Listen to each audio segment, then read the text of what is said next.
Hello guys, welcome to another video. So this one is my top 20 men's fragrances for beginners. So there's lots of people out there, I guess, that are looking for some sort of online reference to find a good fragrance to buy for themselves or to ask for a gift. And this is really just to act kind of as a helpful guide for those people.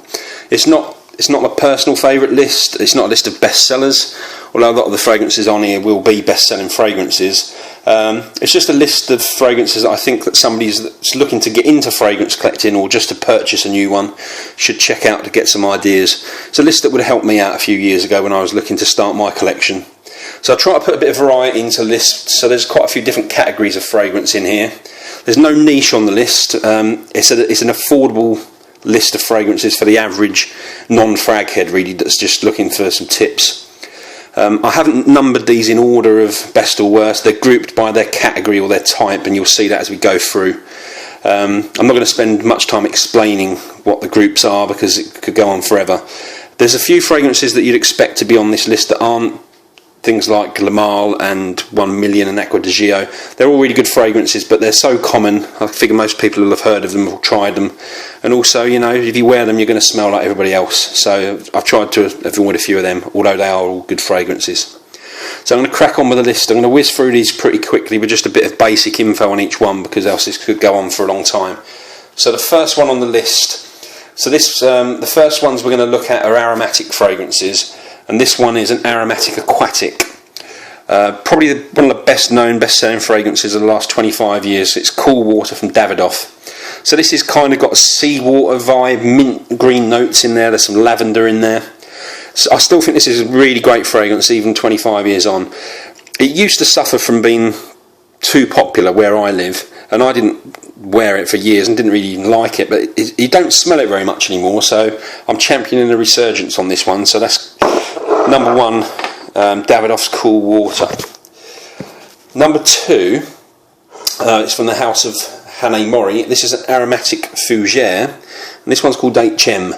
So this is a good option if you just want to smell different and stand out from the crowd. It's not very mainstream. You're probably not going to smell anyone else wearing this. It's citrus and vanilla led. Definitely worth checking out. It's a good one. So that's H.M. by Herrera. Third one is a citrus aromatic, and this is Mugler Cologne from the house of Thierry Mugler. This is one of the safest blind buys ever, I think. It smells like fresh, clean soap with some musk in there. Reasonably priced, probably about £30 for 100ml in the UK. No one's going to dislike this. Even if you don't find it spectacular, you're not going to dislike it. It's very inoffensive, and I think it's a fantastic fragrance. Number four is a citrus aromatic, and this one is a Bleu de Chanel.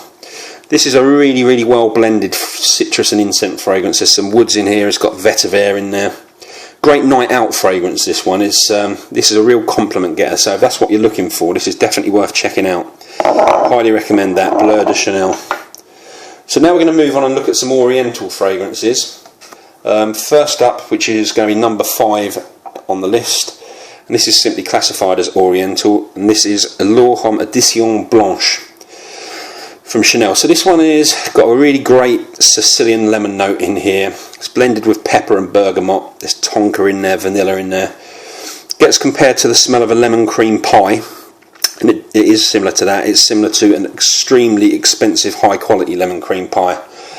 Really good, fantastic fragrance. That's Edition Blanche. So number 6, we have an Oriental Fougere. This one's from the house of Prada, and it's called Prada Amber. So this one smells like really expensive soap. Now it's called Amber, which is a bit of a strange name because I don't really get any amber from this. There's labdanum and vanilla in here, which they often get combined with benzoin to create an amber accord, but there's no amber in this. There's neroli and myrrh are probably the key components in here. Good performance, good lasting power on this. Again, it's not one you'll smell on everyone, and it's definitely worth looking at. So that's Prada Amber. So number 7 is an Oriental spicy fragrance, and this one is called Burberry London. It's got this quite cool little sort of jacket around the bottle. So this is tobacco leaf, cinnamon, leather. It's kind of got a Christmas tree pine needle smell, and it also smells a bit like sort of port and mulled wine. A lot of people have said it before that this is Christmas in a bottle, and it absolutely is. It really smells of Christmas. Love this one. So that's Burberry London. So number 8 on the list, this is going to be a combination of 2. So we've got Thierry Mugler's Pure Malt and Thierry Mugler's Pure Havana. I always have difficulty splitting these two, so I've put them in together. So Pure Malt is an oriental woody fragrance. Pure Havana is an oriental vanilla. Pure Malt's kind of fruity and woody and boozy. It's got a really great malt whiskey note in there. Pure Havana is honey and vanilla and cigar tobacco. They're kind of like brothers, these two. They've got very similar DNA. Also highly recommend the original Thierry Mugler Amen, which these are flankers for, which is also a great fragrance. It's just a little bit harsh in places, so that's why I put these in. They're a little bit more, I guess, enjoyable and less likely to offend, I guess. So number 9 out of the 20 on our list is an oriental woody fragrance, and this is Allure pour Homme by Chanel. I've mentioned in the previous video that this has got a very apt name, and the guys at the Chanel really got it spot on, because it's called Allure, and this one does have almost like an alluring quality to it. There's lots going on in this fragrance. It's led by citrus and vanilla. It's got coconut, it's got woods, spices and florals. It's great for sort of classy occasions, also great for romantic occasions, but you can wear this, you know, pretty much any time. It's a really, really good fragrance. You're not going to go wrong with that. So that's Allure pour Homme by Chanel. So next we're going to go on to the aquatic fragrances. So number 10 on the list, this is a woody aquatic, and this one is L'Eau d'Issy by Issey Miyake. This is a really good long-lasting citrus-led fragrance. It's got lemon and lime and yuzu in there, and yuzu's like a Japanese citrus fruit similar to grapefruit. This one's also got florals, woods and musk in there. Really distinctive, unique. I highly recommend this one. Nothing else smells like this, and I think it's fantastic. That's L'Eau d'Issy. So next one on the list, number 11, this is another woody aquatic. This is a really fresh, tropical, aquatic smelling fragrance. This is Versace Man Eau Fresh. So it's got citrus florals in there, dries down with some nice musk in there. Comes into its own in the heat, this one. The hotter the better for this, but really affordable, really good, inoffensive fragrance. Versace Man Eau Fresh. So we're now going to have a look at some woody florals. First one up, number 12 on the list. This is Dior Homme Intense, which most of you will probably heard of. It's one of the most critically acclaimed designer fragrances ever. So it's a woody floral, musky fragrance dominated by lavender, cocoa, musk and iris. It's got kind of a lipstick makeup smell, but you know, so strange as it seems, that's in a good way. Can come off a little bit feminine, but it's not really. But it just smells incredible. You have to get your nose on that to really understand it, but it really is like nothing else. Beautiful fragrance. So next up, what we got now, number 13. This is another woody floral musk from the house of Yves Saint Laurent or YSL, and this one is called simply L'Homme. So this one is just fresh and clean, classy smelling fragrance. Can't really see anyone not liking this one.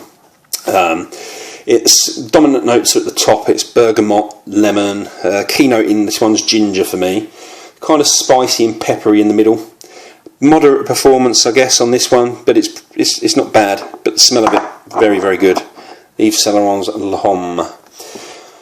So a third woody, what have we got now? Yeah, another woody floral musk. This one is from the house of Chanel again, and this one is called Platinum Egoist.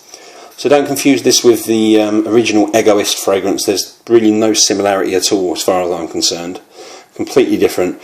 This one's similar to two other fragrances, Abercrombie & Fitch's Fierce and Mont Blanc's Legend.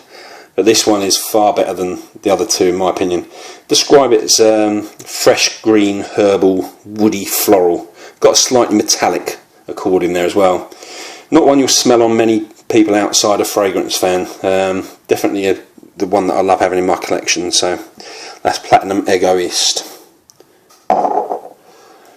Okay, so the final woody floral musk on the list, number 15 on the overall list, is Carolina Herrera's 212. This one's a smell of fresh cut grass, mixed with some citruses, some florals and some musk. Long lasting, great smelling. Really highly recommend this one. Caroline Herrera's 212. We're going to run out of room here very shortly, but we'll crack on. So next we're going to look at next up we've got some woody spicy fragrances. So first up, number 16 on the overall list. This is one of my all-time fragrances. This is Gucci Pour Homme 2, or Gucci Pour Homme 2. So this fragrance is black tea based with violet leaf and bergamot. They've really got this, just the right amount of spiciness in this fragrance. It's one of the all-time great designers for me. Absolutely wonderful fragrance. Gucci Pour Homme 2. Number 17 on the list. This is another joint pick, another two that I can never split. Both woody, spicy fragrances. So we've got L'Instant de Guerlain, the EDT, and then L'Instant de Guerlain Extreme, the EDP. So I use the EDT one for day use, and I use the EDP for the evening. They've both got a gourmand vibe, both got cacao, both got star anise, and both mixed with patchouli. EDT is much lighter, it's got some citruses in there. The Extreme's kind of smoother and darker, I guess is the best way to describe it, but they're both class in a glass. Equally as good as each other in my opinion. So that is L'Instant and L'Instant de Guerlain Extreme. Let's try and find some room for them. We're getting there, nearly there. Number 18. So this one is another woody spicy. This one is a gourmand fragrance. If you're new to gourmand fragrances, gourmand means it literally smells like food. And this one is called Rochelle Man, from the house of Rochelle. It's kind of a sweet chocolatey coffee with a hit of vanilla and a hit of lavender. One of the most edible fragrances, if that makes sense, that I own. A really beautiful smell. It makes you hungry, that one. So the penultimate fragrance on the list, number 19, this is the third woody spicy. This is Dolce & Gabbana's The One. Really nice looking bottle on this one. So I've given this a bit of a kicking before because it doesn't last on my skin. Performance is pretty poor. It's been working slightly better recently in the heat for me. I think it is one that works better in the heat. But fragrances that don't last particularly long have a place in collections anyway. You don't always want something loud that lasts a long time. So this one's got tobacco, ginger, cedar. It's also got some citrus in there, kind of an oriental vibe to it. For smell alone, this is really highly rated in the fragrance community, and I agree, it really is a very nice smelling fragrance. It just has some performance issues.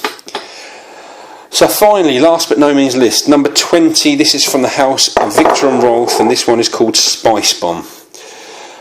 So this one gets compared to 1 Million by Paco Rabanne. It shares some notes, but not too similar to my nose. It's far more complex, far more mature fragrance. It's got tobacco, leather, cinnamon, loads of really well blended spices in here. Great autumn and winter fragrance, this one. Warm, soothing kind of vibe. Really good performance. Excellent fragrance, and that's the final one. So that concludes the list. As I said at the beginning, the aim of this was to get a good mix of fragrances, different types in there. Hope it wasn't too long and kept your interest, and above all, I hope it was useful to people. I'd never advise anyone to go out and blind buy anything based on my recommendations. So if you are thinking of getting any of these, go out and test them first. And if you do buy them, come back to this page and let me know what you think of them. I'd be really interested. So thanks very much indeed for watching, guys, and I'll see you all soon. Cheers.